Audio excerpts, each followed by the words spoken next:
I'm Mangala Holland, and I am a specialist in female pleasure and orgasms and sexual confidence and empowerment. You can find me on Facebook, you can find me on Instagram, Mangala Holland, just search for me there. And you can also find me on my website, mangalaholland.com. Perfect, perfect. So one of the first questions I want to ask you, I've seen you post about it, and it looks like it's an incredible event that's coming up. But the pleasure and prosperity, can you talk a little bit about that? Yeah. So that is a free class, 75-minute class. And we actually ran that the other day, but you can still grab the replay. So that's still available on my website. And I can send you the link straight after this if you want to share that. And so this is basically for anybody who is curious to know if they've got what it takes to teach female pleasure and to do what I do, because honestly believe I have the best job in the world. It is the most fulfilling, rewarding work that you can do, really supporting other people to become themselves and to let go of the sexual blocks and to become more confident. So the class is really giving people information about what it takes to become a facilitator, what it takes to do it safely, how you can also, it's for women and vulva owners, how you can also go deeper in your own pleasure and your own orgasms, and also what it takes to run this as a successful business.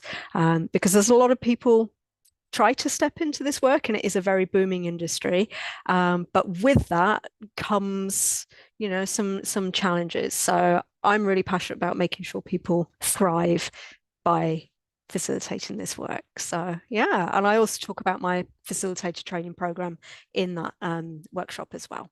So it's free, you can grab it and watch the replay. Yeah. I can't wait to look at it. I'm glad that you share that, and please include the link because from the outside looking in, I read it, I reviewed it, I see some of the feedback that you got and things like that. And as a man observing it, it interests me, even though it isn't catered to Mm. me. So I know that sometimes men can be a little bit overbearing in this space, right? Where it's Yeah. like, hey, she has this going on. There's probably some good looking women. They're talking about orgasms. Sign me up, sign me up, sign me up, sign me up. But it's not necessarily for them. So, how do you filter out the men who have good intentions from the men who maybe don't have not Mm. so good intentions? Yeah. So this is where often that happens in a private conversation behind the scenes. And I am going to build out some programs to support men who want to support the women in their lives, because that's really important as well. Because yes, with this particular offer, it's talking about my training program, which is only for women to join, because I having the way I entered this world was in an environment that was very unsafe, and I saw a lot of women getting abused and sexually assaulted in the name of sexual liberation and healing and all of this stuff. So I think it's really important that women have a safe space to explore this away from their partners and away from prying eyes, where they can just be in a group of other women and share their own stories, and that gives space for much more vulnerability. And at the same time, there is a need to really cheer on the men who we want walking side by side with us, and we want to celebrate men who have good intentions and want their partners to experience more pleasure. And I will say, it's not public knowledge yet, so you were the first to hear about this, but I've got a book coming out. I know as we record this, it's the 14th of January, and it comes out a month today, so it comes out Valentine's Day. Um, and that's all about female pleasure and orgasms. And I think it'd be wonderful if men read that book and gifted it to their partners and went on the journey as well. Yeah. That's fantastic. I will be out of town that week, but please send me an email in regards to it, and I will support that book because I think it's Wonderful. very important. Thank you. And when you were speaking, you reminded me of a friend who, the way he would talk about sex, it was very trying not to get canceled by my male audience here, is very like egotistical, right? It was very like, yeah, Terrain, I do this position and Right. I'm hitting it hard, I'm hitting it hard, right? And what I would ask him, I was like, so your nickname's like the jackhammer. You're just pounding away. You don't really care. You're destroying the ground around you. The neighbors are calling for noise pollution, all this nonsense, right? And when for me, after I spoke to you, I spoke to a few other people in the industry, and what I learned is that sex is not about ego. I learned that there's things that I need to understand, listen, and convey, and my partner has to do the same thing. As a man who maybe for a while took pleasure in maybe saying that I had Mangala last night and she was screaming and she was making all these sounds, I'm the man. I'm walking around the house with my chest out, still naked because you're my conquest, right? But it's a lot more than that because you can enjoy or you can feel that you've done the best thing possible, but your partner didn't enjoy it, Totally. right? And I think a lot of times women will endure, for lack of a better word, because Hmm. they don't want to be seen as, oh, you know what? He's going to say that I was just laying there. I'm just lazy. I'm not good in bed. Are these some of the mindsets that you deal with when it comes to the women who you speak with? Absolutely. I love what you say about sex not being about ego. And that is, and I think that works both sides. But like there's a whole thing. A lot of the women I work with will tell me that, they're having sex with their husband or their partner because they're scared that they're going to leave them otherwise. And they're just going through the motions in order to keep them happy. And they're not really enjoying what's happening. They're just putting up with it. It doesn't really satisfy them. And there's so much resentment built underneath. And it's because they're not communicating. And communication is so, so, so key. And it's like if we can educate people to have those really, the challenging conversations about, hey, this we've been doing the same thing for a long time. Can we mix it up? Can we try something different? Can we get creative? And a bit more honesty as well. I think it would serve everybody. And as you say about the jackhammer, I mean, I think there is a lot of men, unfortunately, have been socially conditioned that that's how they're supposed to be, and that it's a very performative thing. And and this is a massive generalization, but what most partners want is just presence and to know that the partner is really connected with them and paying attention, and that they are responsive and sensitive to what's happening in the moment, rather than stamina, rather than getting the moves right, rather than being in the right position or any of that stuff or performing. It's about really just being in the honesty and the presence of what's really happening in the moment and responding to it. That is what, in my experience, that's what makes a good lover. Yeah. I think sometimes, to your point, it'll be kind of scary because what if you were to tell someone that I don't like this, and Yeah. then you see a decrease in the amount of sex that you have, Yeah. then you have a decision. Do Yeah. I continue this position even though it doesn't fulfill me in the way that I want to, or I don't do it and therefore my partner strays away and potentially they may do that with someone else, right? Absolutely. And not just that, but there is also, if you're with someone that perhaps is a new partner or someone you've hooked up with, sometimes there is a feeling like you've got to go through with it because that person might get violent. The safety thing is a real thing. So I do want to highlight that as well. But this is something I work with my clients on about, how can we give feedback that is empowering and encouraging and uplifting and not emasculating men. If we're talking about heterosexual relationships, we don't want to make our partners feel rejected or deflated, because that's just going to destroy the dynamic completely. So what works really well is to tell people what they're doing that works really well. So if you're enjoying something, let your partner know. communicate it, make it really obvious. And this is where sound, movement, breath, all of these things, it's like, yes, this is awesome. Stay right here. Don't change a thing. Those kind of things. Or if it's afterwards, in a bit of a, if you're having a chat afterwards, it's like, I really loved it when you did this. And like really giving them guidance as to what is working works much better than, I don't like this. This doesn't work. I don't like it when you do this. So that can be really, really helpful. Yeah. To this day, I find the conversation a little awkward, not Mhm. necessarily from me, from the other person, because I may say something along the lines, I really like how you did this. Mhm. And you can tell in their facial expression, they've never received a compliment Yeah. in the bedroom, right? Yeah. And then you have another situation where you say, okay, can you do more of this? And they're kind of hesitant because maybe there's like a trigger where someone said, hey, you're not good at oral sex. You're not Mhm. good at this. You're not as creative.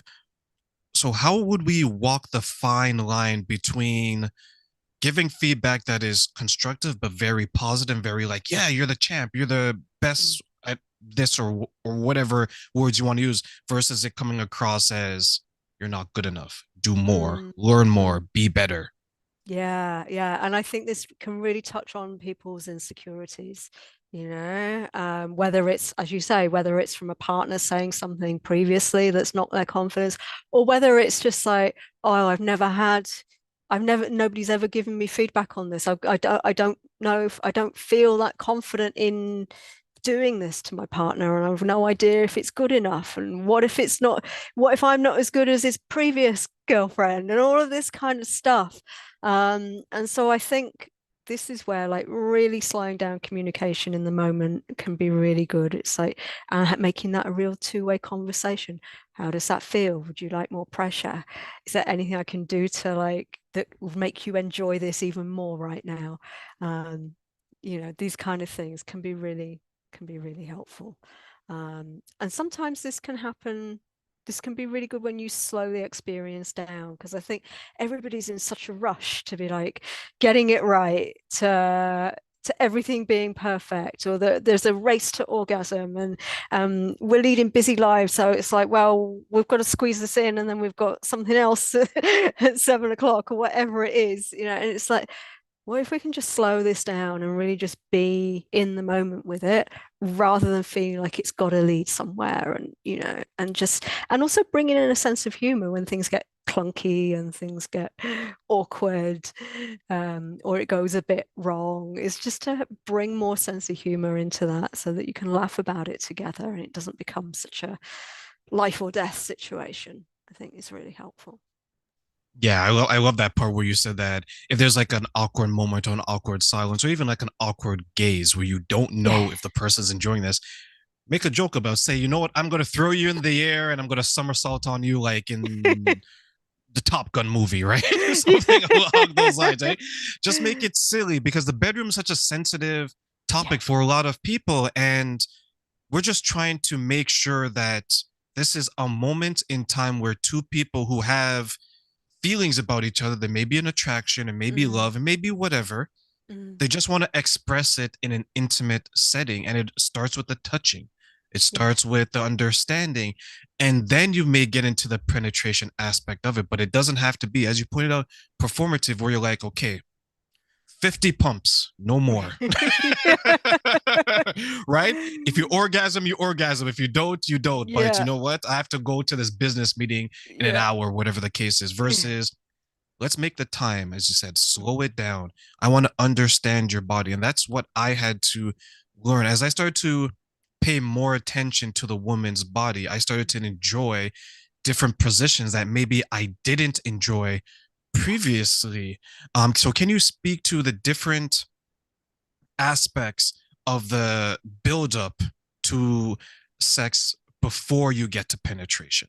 Yeah, absolutely. I'm really glad you raised this, because I'm a real big believer that sex is not just penetration. It's the whole, lovemaking, sex, intercourse, however you want to describe it.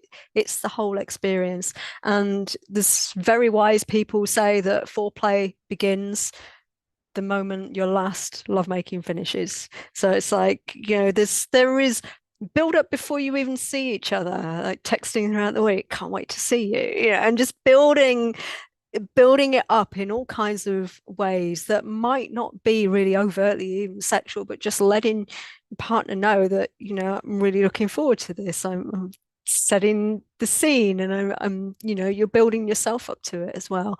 And so there is so much, just like in communication, in coming together, in even just in, you know, looking into each other's eyes, or the first kisses and the first touch of each other's bodies before you start undressing each other or anything like that. Just like those moments where it goes from being perhaps a little bit innocent and playful to things steaming up.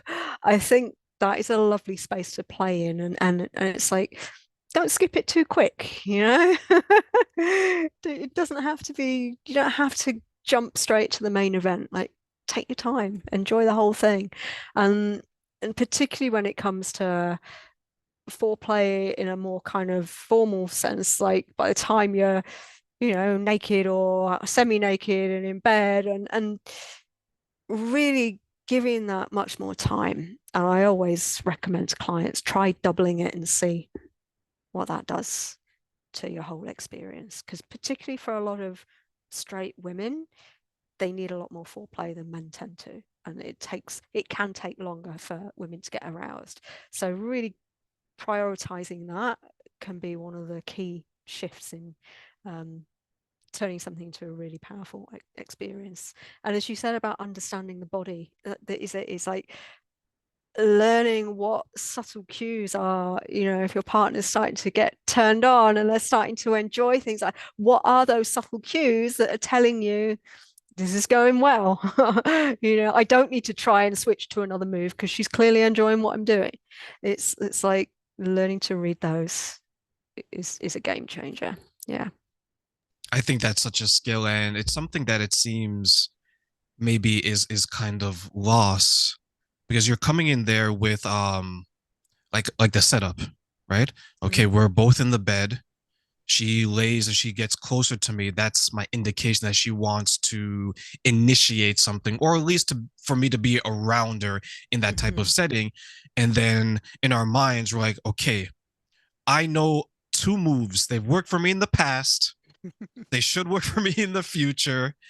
And that's all that you stick to versus saying that, hey, me just holding her, touching her body in a certain way may be enough to get her to the point where she's really enjoying it. Where in the past, I maybe didn't do that because you're Mm-hmm. paying attention to the way her body reacts. And then when you have her at that point in a heterosexual relationship, it's like, okay, I know that this is going to go somewhere. She's ready. I don't want, even though this sounds bad, she's prepped. Yeah. Yeah. Right? She's Yeah. primed and you're ready to go because it's not so much as you come home, you kick your shoes off, honey, I'm home, Yeah.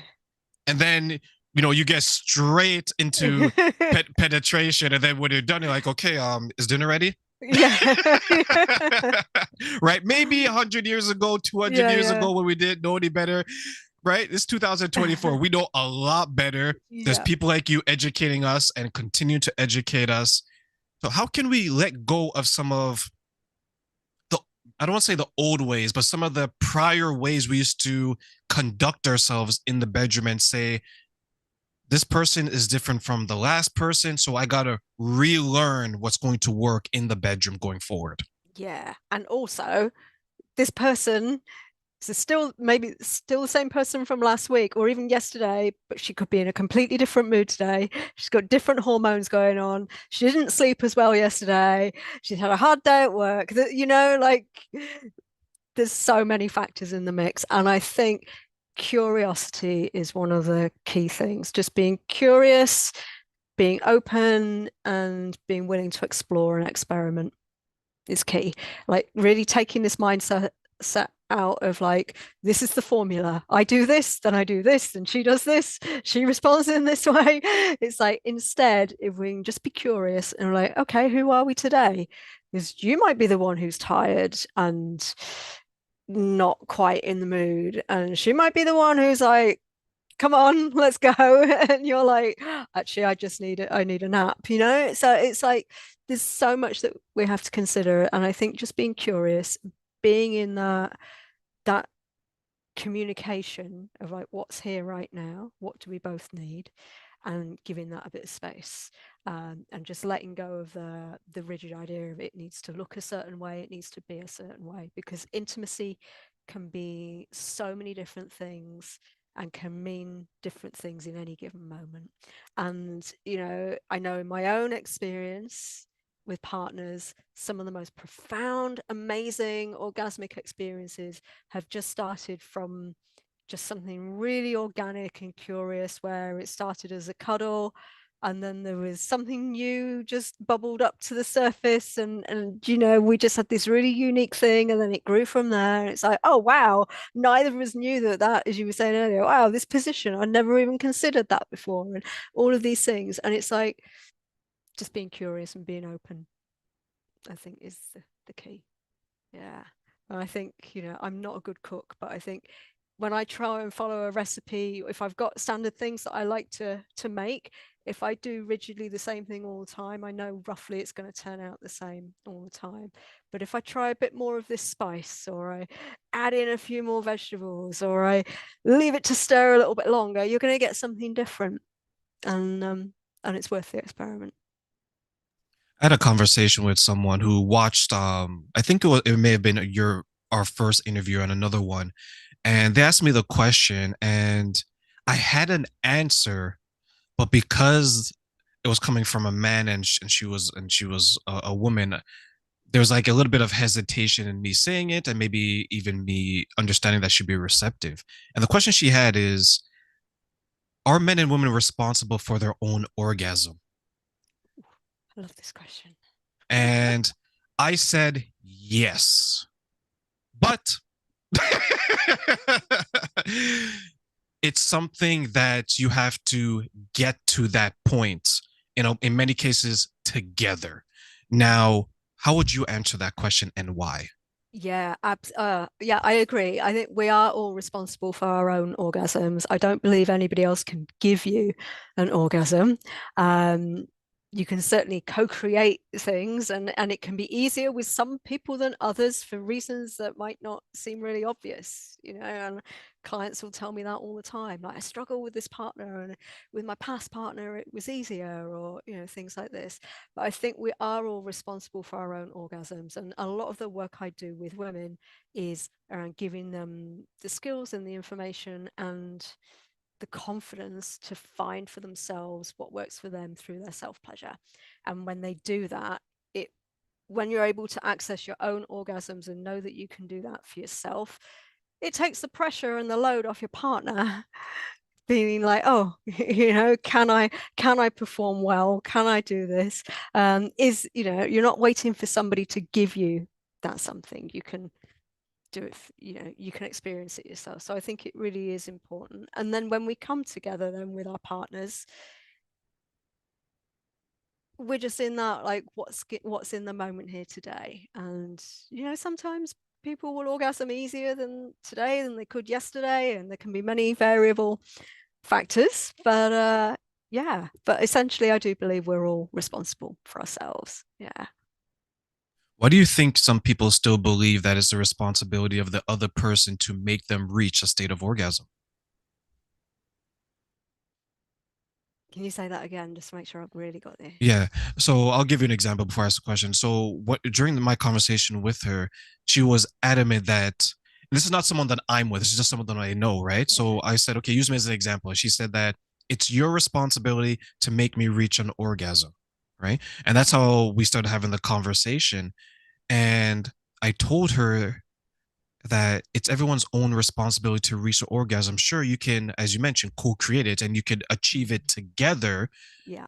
right?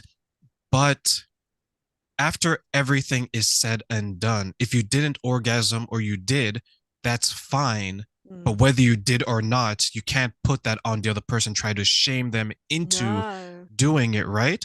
Yeah. So, my question then to pass it on to you that she asked me is that why do you think people still believe that it's 100% the responsibility of the other person? In this example, it's Mangala's responsibility to make me orgasm. It's not Mm, on me whatsoever. Why do you think people still yeah. believe that to be true?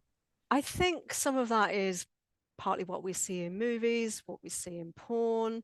I think a lot of it is like dominant culture for the last couple of hundred years or whatever it is.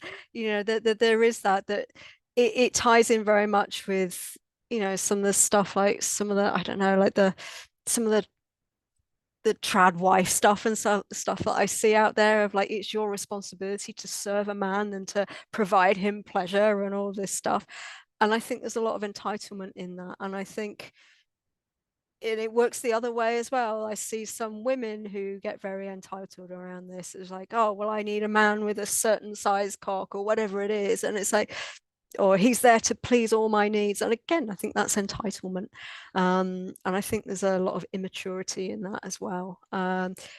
It's not someone else's responsibility to make you orgasm. I mean, I think if we're coming at this from an attitude of um, devotion to our partners and respect, then of course we're going to want to give them as much pleasure as possible.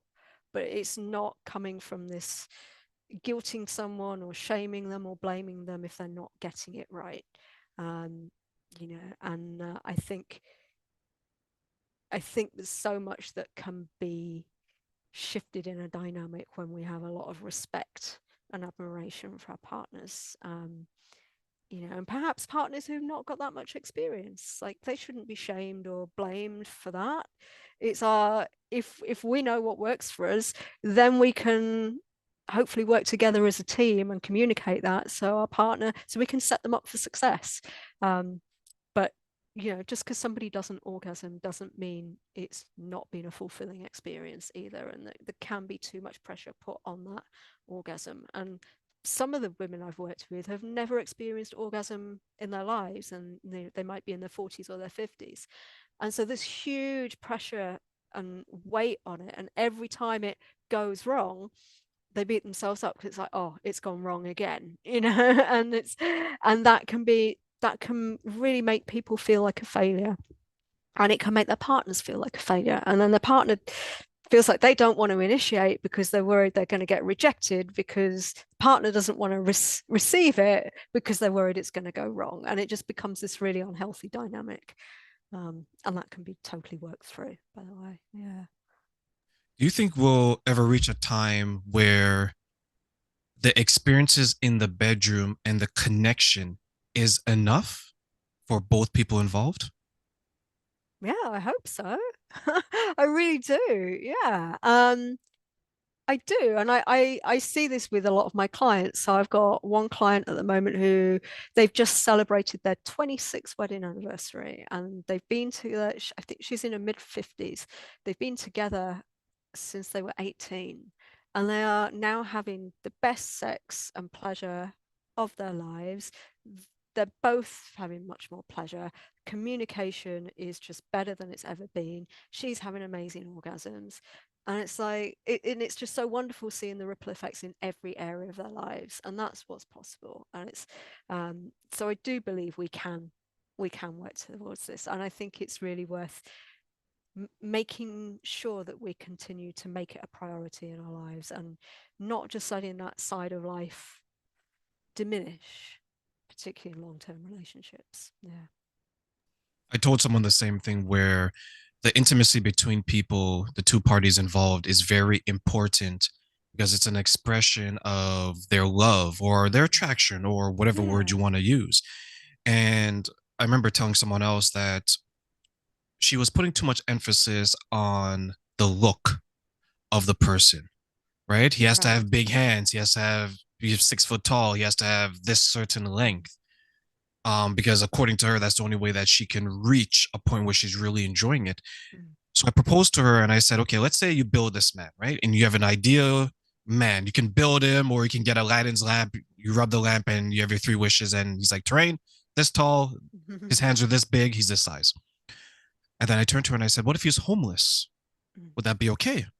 She's like, I was like, well, you would have to be, because if you had three wishes, you only wishing for those three things. So Mhm. there's a large number of homeless men who are tall, Mhm. who have big hands, who I don't know if they have the size down there because we don't see that, but ultimately that we can you can achieve that. And I told her, and I asked the question, aren't you putting too much emphasis on what the person looks like to get you to the point of climax instead of what the person is actually doing? And she was like, I was like, exactly. I Mhm. was like, the type of women I date, their personalities may be similar, but the look of them are different Mhm. because I'm attracted to what this person brings and how they make me feel. And once they Mhm. start to make me feel the certain way I feel, then I can get into that state of arousal of this. Yeah. And then it's just, okay, how are we going to navigate the process of it or the dynamics or the gymnastics, as some people say, Mhm. of the bedroom? Would you Yeah. agree with that? Absolutely. And I think this is the whole thing in dating in general. I've been on a big journey with this over the years with dating, and I used to be really rigid. And, it is, I think we can get too fixated on superficial things of like, as you say, they need to be this height, or they need to work in this field, or they need to have all of these criteria. And I think, particularly with the culture of dating apps, that really feeds into it because it's very superficial and we've got these statistics of what somebody is supposed to be like. And I think we can easily dismiss really good people because we're just swiping and looking at these really superficial things. And I think when we give people the opportunity, when we give just to appreciate people, get to know them, get to be curious, some of the biggest gold can be in people that you just didn't think at all would be your type, you know?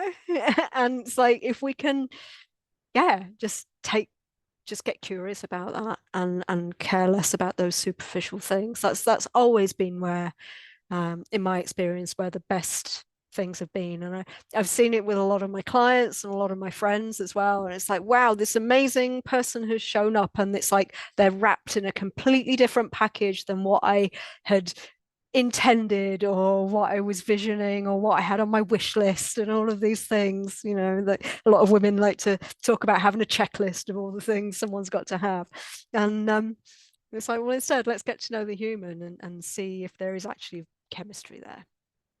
Yeah, the age old joke where okay, the man has to be 6 foot tall, 6 inches, making six figures. Yeah. Woman's side, she has to be no older than 28, no kids, and she only has to have one sexual partner in her Yeah. life. And you Yeah. narrow right, and you narrow the pool down so small Yeah. where it's like, okay, out of the almost 8 billion people now, my pool is 100.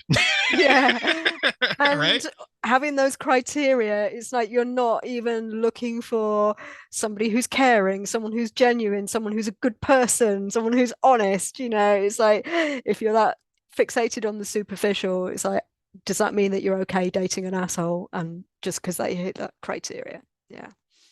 And so many of them do, right? They're like, this guy Yeah. is a jerk, Yeah. but Yeah. in the bedroom, right? You probably hear Yeah. that. Oh, I hear it all the time. Yeah. Yeah. Yeah.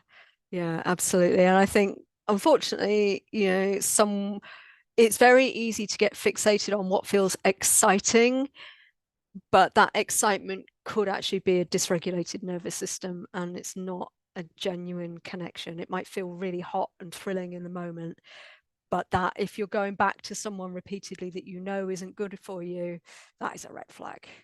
Yeah. I think sometimes we mistaken, as you mentioned, the excitement, and that blinds us from the red flags. Because I Yeah. know you mentioned recently where there's a bunch of people, there's different types of abuses that are happening when it comes to the dynamic between, let's say, men and women, or women and women, and men on the intimate setting. And I find that many times we allow certain levels of abuse because in the bedroom it feels good when they're actually showing us a sexual side. Mm. Because there's many stories that I hear from the women that I work with when I mentor them, is that they will tell you the person is not good enough for me to be in a long-term relationship. They're not good enough for you to marry. They're not good enough for this. But you hear that they go back to these men who are treating them this way, and then on the male side, you hear men say that this woman is crazy. She's this. She's this. but they continue to go back to them and deal with them because the old saying goes, and some of my friends say this, we joke about it, but it is serious.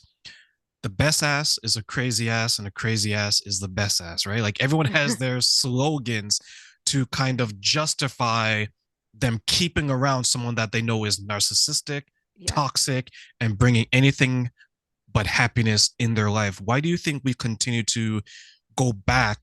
Not even go back. Why do you think we continue to invite these types of people in their life when we know deep down they only have one thing to offer, and it's the sexual aspect of it? I think, unfortunately, I think a lot of that comes down to past shitty experiences or trauma and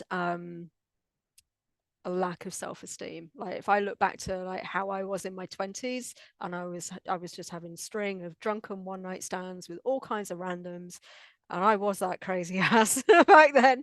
And it's because I was looking for validation and attention in all the wrong places, and I didn't know how to get it in a healthy way. And it was only when I started doing that deep work on myself and really, being on my healing journey, and particularly going through a lot of coaching and a lot of therapy, it's like, oh no, I'm valid and secure enough in myself. Put up with I'm not going to settle for crumbs. I'm not going to put up with being treated badly. I know I deserve better than this. I'm not going to settle. I'm not just going to put up with poor behavior because it's better than being alone. And I think for a lot of women, particularly, that is something that is still really fed into us, that it's that we it's better to settle for somebody than being alone. And it's so damaging, and it really does affect people. So I think a lot of it comes from insecurity, lack of self-esteem, and it can be trauma bonding. It's like, if someone's treating you badly, if you've had a lot of lifetime experience of people treating you badly, then even though on a very deep level you might not feel safe, it feels familiar and your system knows it, so it kind of like matches what you expect to feel. And that can be really damaging for people. Yeah.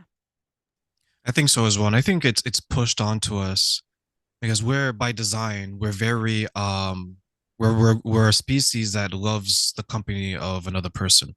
Mm. Companionship, like that bond is very strong.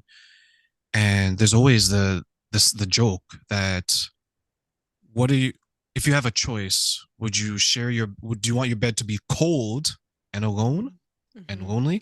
Or do you want this person that is not good for you, but it's a warm body next to you?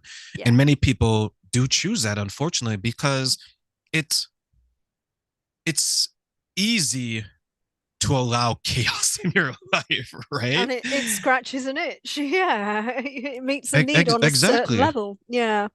Exactly. Like when I look back at some of my exes and when the relationship ended, many of them have implied if we can maintain that aspect. Mm. And I would share with them that it just makes things messy, Yeah. right? Because it prevents you from one moving on to someone else. And you kind of foolish thinking that if I want to date you, for example, and you know that I'm having sex with my ex, why would you even give me the time of day Yeah. at that point, right? Yeah. Yeah. Exactly. Yeah. Yeah. Mm. Yeah. I couldn't Because agree more. it's or on the flip side, there was a story that came out. I remember reading it. It was the interview, and the woman said that she was actively dating, but in between her dates, she was still having sex with the father of her kid. Mm. So so she was asking, she was, I guess, trying to ask men what their opinion, and men were like, I would never be with someone that's doing this. I'll Yeah. never do that because they're under the mindset of how men think, right? And a lot of men, unfortunately, and men, I'm not shaming you when you guys do this, but this is reality. A lot of men think that okay, because I'm having sex with you, I own a piece of you, Mm. right? And therefore you can't go out and have sex with someone else, even though I can do whatever it is I want, Mm-hmm. Mm. right?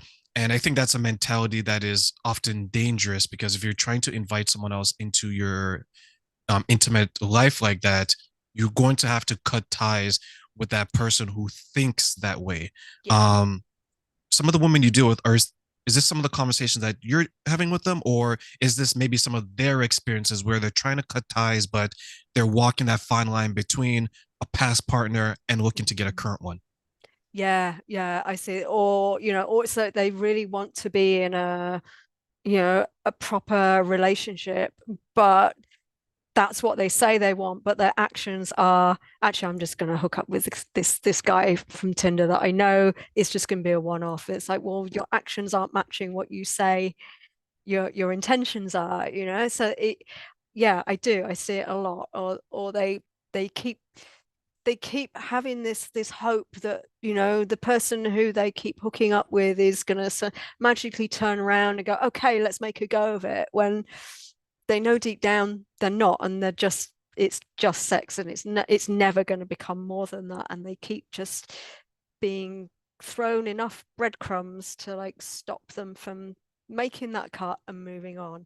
And it's like sometimes we do have to just make a clean break, and that's what is like a lot of this for women is about confidence. It's like, no, trust yourself and love yourself enough to make that break, because you're not going to find something better if you keep staying stuck where you are. And sometimes that means saying no and walking away, even when you haven't seen what else is coming yet, next. But yeah, it is, a lot of it is about confidence. Yeah. As we close, what's some advice you want to give to the men who are looking to assist women in this area, be better partners and be a better mate? Listen. Like, really listen. The number of times clients will say to me, I've told him this already. It's like, yeah, okay, well, how many times have you told him, and how clear were you? And you need to be really, really explicitly clear, and has it, and you need to keep hammering the point home. So for guys, yeah, please listen. And if you're not sure what your partner is saying, reflect it back to him and say, have I got this right? Is this what you're saying? Like, check your understanding what they're actually saying. That can go a long way to supporting and just asking your partner, what is it that you need?